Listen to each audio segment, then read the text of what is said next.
It's November, there's a chill in the air, and there's plenty to see and do here in Portsmouth, especially in the city's nature parks and wildlife preserves, and right here in historic Old Town Portsmouth.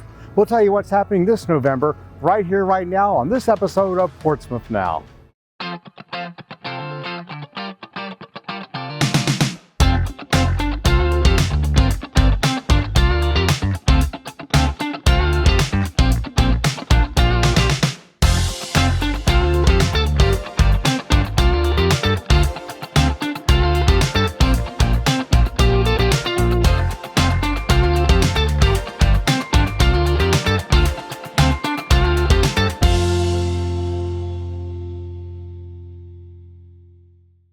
Welcome to this November 2024 episode of Portsmouth Now. I'm your host, Rob Lauer.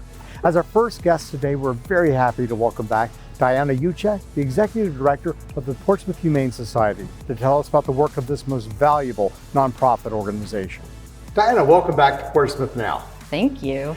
Now, I say this at the beginning of all of our interviews, but a lot of people assume that the Humane Society, Portsmouth Humane Society, is like a branch of the city, that it's paid for by taxpayer money, that it's, and you are actually not part of the city. That's right. You have some city support, but yeah, you are a private organization. That's right. So we're a private nonprofit, and we are contracted by the city to shelter animals.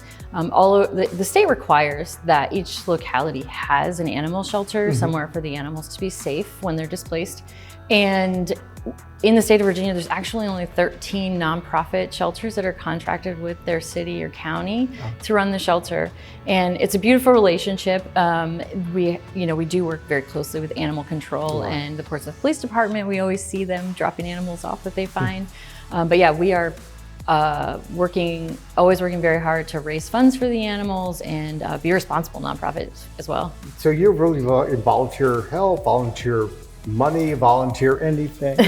And who is this with us today? This is Irma Smiley. Irma Smiley. She came to us. Her owner just had too many animals, so she is one of a few that we got. They're all like Beagley mixes. Who knows, really? They don't bring their birth certificates when they come to us. But she's obviously very loving. She's so sweet. She's like, pick me up. And Irma is just one of the, many pets we serve every year. Traditionally, we were seeing around 1,600 to 1,800 animals, but the last 3 years, we're closer to 3,000 animals. Good grief. Yeah, so it really demonstrates a need for the support. I think people's lives are still very complicated. I don't believe there's an increase in irresponsible pet owners, just a need for help. And so Irma's a great example of that. She is heartworm positive, so she's going to go through heartworm treatment, but you can tell it doesn't slow her down. So she's still very loving. Yes. And smiling. Yes, she smiles. That's why we call her Irma Smiley. It's very cute. She goes. Now, she's up for adoption? She is up for adoption. So Irma likes other dogs a lot. She lived with other dogs. She's pretty low key. She's like 8 years old, middle-aged. So still sprightly and fun, but willing to lay down and take a break easily. Yeah. Oh, good girl.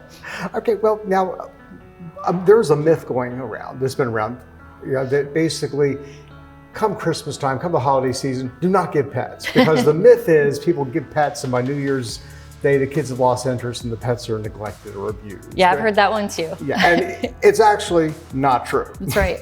So some of the national organizations actually did research on where people got their pets and their emotional attachment to them, and then how long they stayed in the home. And so we know that giving pets as gifts isn't necessarily a bad idea, but there are great ways to do it. Right. Sometimes it's just the right opportunity for people to get a pet. People are off of work for extended periods of time after the holidays. So we don't believe that giving pets as gifts is a hard no. We think that you can, let's say you're a family with children and you want to add a pet into the home, you can make a commitment to adding a pet for Christmas. So something like opening a box with, I did this with my family last year. We opened a box with a leash and a collar and dog toys, and the kids were like, what's this? We're getting another dog. And then you get to make it a team effort to add the pet to the family. The other thing is that we are really flexible and open with foster families. So it's certainly a great opportunity to say, hey, we're gonna foster this pet. and get them a break from the shelter, and then come that holiday giving time, you can say, oh, surprise, we're keeping Fluffy or Irma. So they're really great ways to do it, and we just don't believe that saying no pets as gifts is a good way to go about it. I think it probably prevents people from coming to us to look to add to a family member. Yeah, I mean, I've been hearing that all my adult life, which has been a long time. Yep, and I have to tell you, we just had a woman come in and she said, I really want to adopt this cat. It's my husband's birthday, and so for his birthday, I'm going to give myself a cat. And he didn't care. So I think that as long as you're making decisions that are in line with what your family is ready to deal with and what they're committed to, people talk about getting pets for a long time before they get them. So, is it the worst idea to surprise someone with a kitten? Probably before we started rolling, you said your philosophy is just be a good pet owner. Yes. I would say be humane. Yes. Love your pet. And yep, that's all I'm looking for is our adopters and pet owners and in the community to do their best and ask for help when they need it, take them to get vet care, have a plan in place. When you are bringing a pet home, what vets are close to me? How much does pet ownership cost? Those are really great questions to ask yourself when you're adding a new pet. And while we can't always be prepared for the unexpected, things happen and we thought we were ready to bring home a pet and maybe we weren't. That's okay too. Yeah.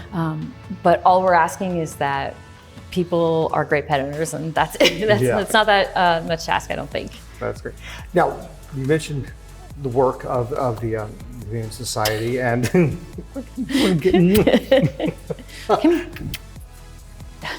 you mentioned, shall we dance? Irma, you're so good. This is cute. You have some programs coming up to help raise, basically for the support of the Humane Society. That's right. You have events and things coming up in next month, couple of months. Can you tell us about some of those? In November, we have a ton going on. I know the beginning of the month, November 2nd, is our Old Town Portsmouth pub crawl. Themed for the ghost with the most. Can't say the name because copyright issues, but we're also having an open house November 16th. So we're inviting people to come to the shelter to learn about us and see firsthand the work. For those who don't know where the shelter is, where are you located? Because it's hidden. It's a little hidden. It's 4022 Seaboard Court, and it's near the intersection of Airline and Greenwood Drive. Okay. It's down. There's some stone businesses back in there, so you sort of have to follow. And it's right off of 264, isn't it? It is. It's like you come off on the Greenwood Drive, and it's like the first light when you're heading, I guess, north on it. Yes. Okay. I trust Google a lot. Okay. Yeah. Just GPS. Yes. But we're not on Frederick Boulevard. Okay. Some GPSs are still sending people over there. Okay. I've been there in many years.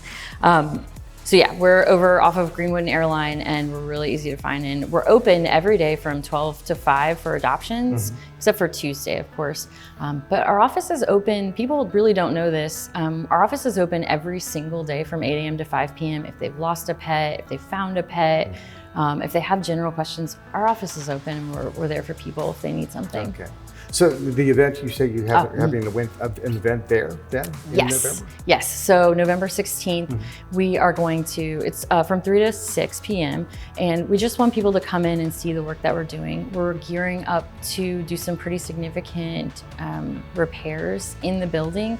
So we're going to need the community support through donations or businesses that have the skills that we need, or foster families. Okay. We're gonna be redoing our kennel, one of the floors in one of our kennel spaces, and that's 18 dog cages that we're gonna lose for 2 to 4 weeks. Yeah. So the way that we're gonna make space for those dogs is we're gonna ask people to foster them. Okay. Yeah. So our hope is that people can come in and get to know us, or if you know us and haven't visited us in a while, come in and just meet our team and see the work that we're doing. That's great. Now, people wanted more information. What's the website they can go to, or the number they can call? PortsmouthHumaneSociety.org. Okay. And our phone number is 757-397-6004. All right. Well, I hope you get lots of support. I mean, thanks. Thank you for everything that you're doing. Thanks for bringing Miss Smiley here. Thanks for having us. Thanks for being here. Even though cold weather has arrived, there is still plenty to see and do if you're a nature lover, especially at Paradise Creek Nature Park. Our next guest is the park's manager, Larry Lapel, who is here to tell us what they have going on this November. Larry, welcome to Portsmouth Now. Good morning, thank you. When people think of city parks, they usually think of Portsmouth City Park. And very few people are aware of Hofler Creek out in Churchland, and also Paradise Creek, which is out in the Craddock area? Yes, Paradise Creek Nature Park is located on Victory Boulevard, 1141 Victory Boulevard in Craddock. We're a nature park, a 40-acre site, former landfill, used to be a trash dump. The Elizabeth River Project purchased the land, rehabilitated it, put in a salt marsh, put in all trails. We have education buildings there. We have several thousand students come through a year doing field trips there. It's a great addition to the Craddock neighborhood. And really, when you enter the park, it's wooded, a lot of it is, you would have no idea that you're anywhere like in sort of an urban area. And of course, the waterways and the marshes are gorgeous, but often on the distance, you sort of see some of the industry on the other side of the river. But it is just a gorgeous park. It really is. I'd like to invite people out to come walk the trails. There's a mile loop trail with a beautiful bridge that crosses over the salt marsh that really gives you a beautiful vantage of a Portsmouth that's past. It's the way Portsmouth used to be. And now throughout the year, you're doing programs for schools and things like that during the school years, but you have programs for everybody throughout the year, don't you? Throughout the year, we have our program. This fall, we have coming up, we have our volunteer service days, always the first 2 Saturdays of every month. So it'll be November 2nd and 9th from 9 to 11. Just show up. We'll show you around the park, give you a tour, help us pull some invasive weeds. We usually end the tour on the bridge watching the fish jump. It's a fun project. Then we have a bird walk the 3rd Saturday of every month. This will be October 19th and November 16th. We have our ornithologist named James Abbott, comes from the James River Association. He's beautiful ornithologist, and he's amazing with his bird knowledge. And right now we have lots of migratory birds coming through. And so that's why, the birds migrate different times of the year. They really are attractive. This is not just a little tiny place. This is a huge... It's 40 acres. Yeah, 40 acres. And so the wildlife, they really migrate there throughout the year. They certainly do. On October 26th, we're going to have a nature walk, an autumn nature walk. We're going to go out and talk about the leaves, talk about bird coloring. That's from 10 to 11, and from 11 to 12, we're having our fungi program. So we have Dr. Teresa Augustine come from the Norfolk Botanical Garden, gives an hour class about the life cycle of mushrooms while we walk around the park, and I'll show you where all my secret spots are, where I've known some cool mushrooms are. And that's a great program. So that's October 26th. And then November 23rd, we are doing a program we're partnering with the National Park Service. It's called Indigenous Maritime Craft Workshop. Okay. The people from the National Park Service are going to be making fishing nets and making fishing line and hooks from things we find around the park. And they're going to do a demonstration on how to create nets and things. And then we're going to walk down to our pier, our kayak launch, and talk about oyster ecology. How the life cycle of oysters, the importance of oysters, they play in not just the Elizabeth River, the whole Chesapeake Bay watershed. So these people are coming down. That's going to be a great program. That is November 23rd. That's limited registration for that one. So people would like to register. People need to register beforehand for that? ElizabethRiver.org. All our programs, all our volunteers. If you want to learn more about the Elizabeth River program, go to ElizabethRiver.org. And then we have our wreath making program on November 30th. Same thing, we go out and forage around the park. Pine cones, any flowering things in the wintertime, we make a wreath with people. That's a $50 cost on that one. It's $65 if you're not yet a member of the Elizabeth River Project on November 30th.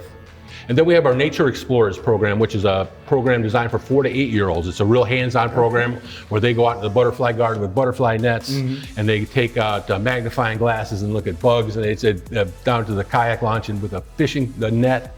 So it's a very interactive, hands-on program. That is going to be, that's specifically for 4 to 8-year-olds, October 22nd and 29th, November 5th and 12th. And that's a $15 fee on that one, but if people can't afford to pay it, they pay what they can. They contact us, ElizabethRiver.org, and we can work out waiving the fee if we need to. Fantastic. It's a great program for folks that can't afford it. You mentioned kayaking, so is kayaking available throughout the year, just at certain times? We have kayak nature tours throughout the summer, usually just in the warmer summer months. They're done for the year now. We don't do kayak rentals.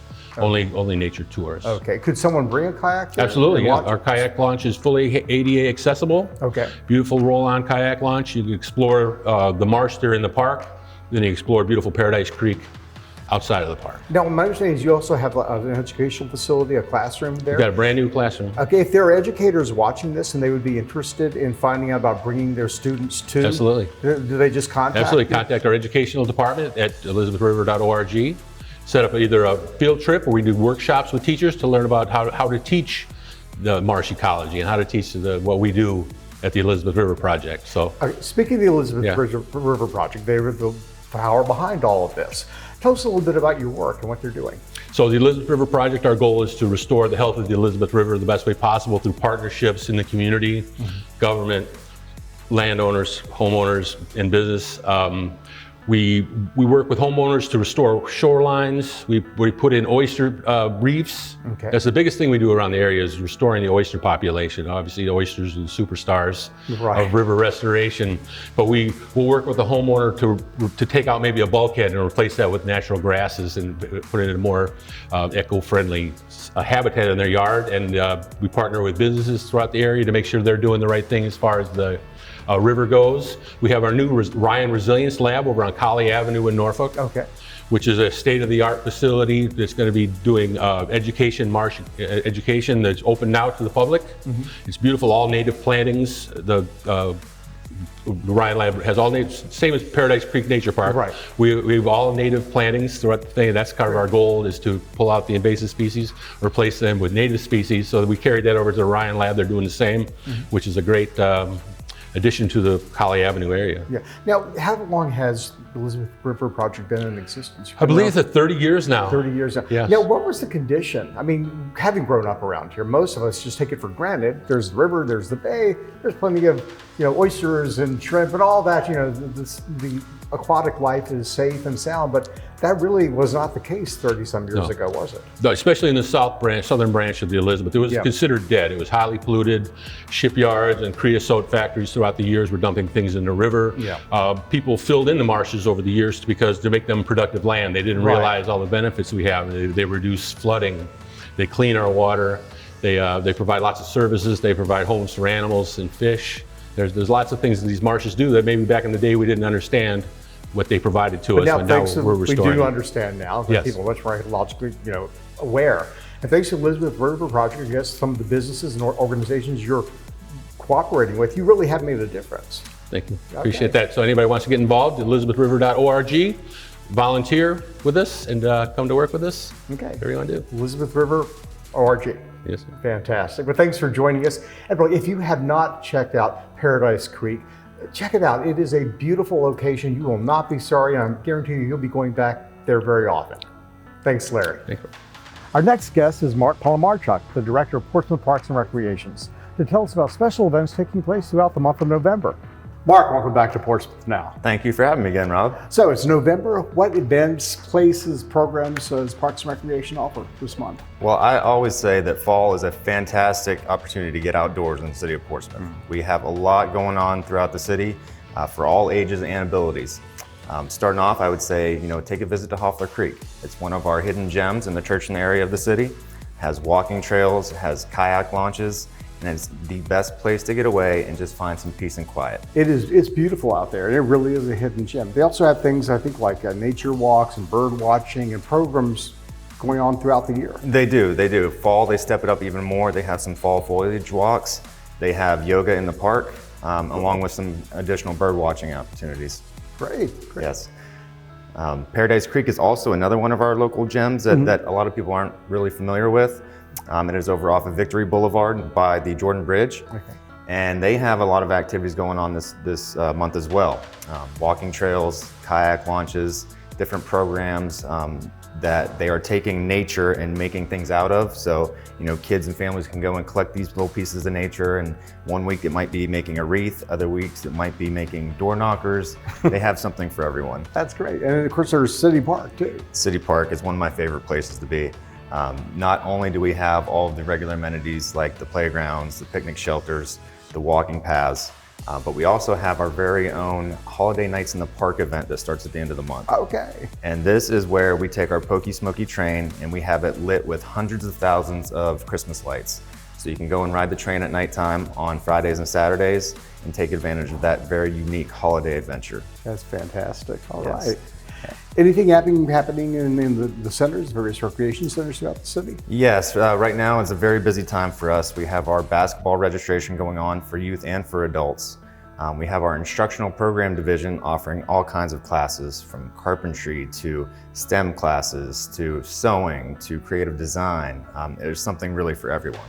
Oh, fantastic. Well, thanks for stopping by and telling us about this. And if people want more information, is there a website they can go to or a number they can call? Yes, so they can go to portsmouthparks.com. It has all of our information on it, along with a digital copy of our community guide. Okay. And then if they are not really tech savvy, they can always just give us a call, 757-393-8481. All right. Thanks so much for stopping by, Mark. Absolutely. Thank you. Here in Portsmouth, the holiday season officially kicks off with the Old Town lighting on Friday, November 22nd. Our next guest is Kathy Cullen from the Portsmouth Old Town Business Association to tell us all about it.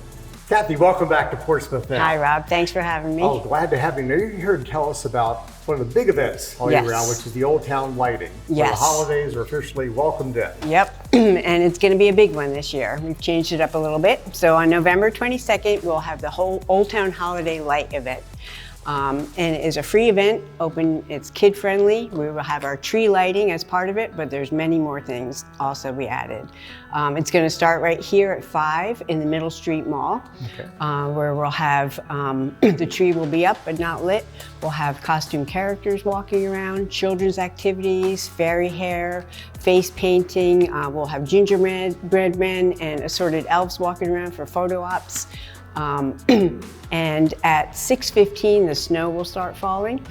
The Father Christmas will arrive with the the carolers of Christmas past walking around, helping everybody get in the holiday spirit. Yeah.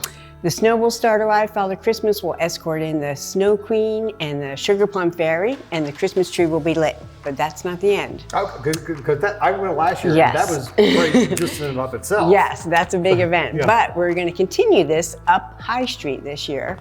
We will have the Portsmouth Pipe, which is our local bagpipe trio, the Red Farmer's Truck from the Portsmouth Old Town Farmers Market, the Gingerbread Man, assorted elves, and other various characters will escort all the visitors up High Street to the Portsmouth Art and Cultural Center, where we'll have another Christmas lighting event going on.